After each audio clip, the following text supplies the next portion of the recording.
Le projet s'inscrivait dans le cadre du Valeo Innovation Challenge qui récompense les meilleures innovations pour la voiture de 2030, notamment tout ce qui est efficacité énergétique, sécurité, amusant, intuitif. On a vraiment imaginé la voiture de 2030.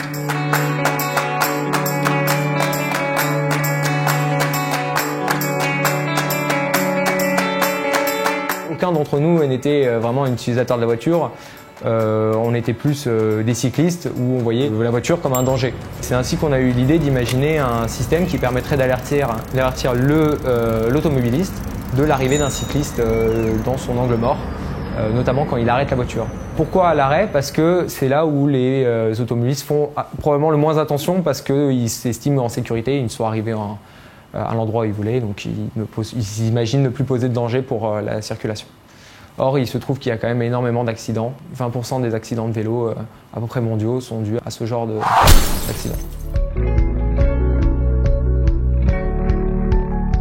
Notre réponse, ça a été de proposer un capteur qui se mettrait au niveau du rétroviseur de la voiture côté conducteur et qui permette de détecter quand un cycliste est en train d'arriver pour alerter le conducteur du danger et pour lui faire prendre conscience qu'il ne peut pas ouvrir sa portière tout de suite, même si la voiture est arrêtée et dans un état que lui considère comme étant sûr. Les problématiques qu'on avait mises en évidence, c'est qu'il faut un système qui soit facilement compréhensible par le conducteur. Et la meilleure façon à laquelle on a pu penser pour prévenir le conducteur qu'il y a un danger, c'est qu'au moment où il attrape sa poignée, il sent que la poignée est en train de vibrer. Et donc à ce moment-là, ça lui fait se dire « qu'est-ce qui se passe ?» et je vais regarder qu'est-ce qui est en train de se passer. Pour le fonctionnement, la problématique, c'est d'arriver à détecter les dangers suffisamment loin pour que ça vaille le coup de prévenir le conducteur. Donc on a fini par choisir de fusionner deux capteurs, un capteur laser type LiDAR et une caméra.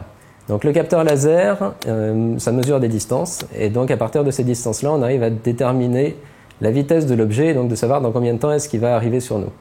Et avec la caméra, on arrive à récupérer quels sont les objets qui sont en train de bouger et on arrive à détecter si les objets sont en train de grandir, donc qui se rapprochent, ou s'ils sont en train de rétrécir, donc qui s'éloignent. On lance une alerte quand soit le laser, soit la caméra détectent qu'il y a un objet qui grossit suffisamment vite pour être potentiellement dangereux.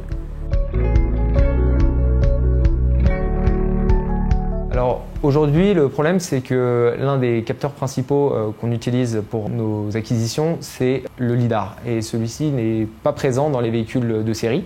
Mais on imagine que d'ici 5-10 ans, ça se standardise et qu'on puisse donc intégrer notre système à bas coût directement sur les véhicules qui sortiront d'usine.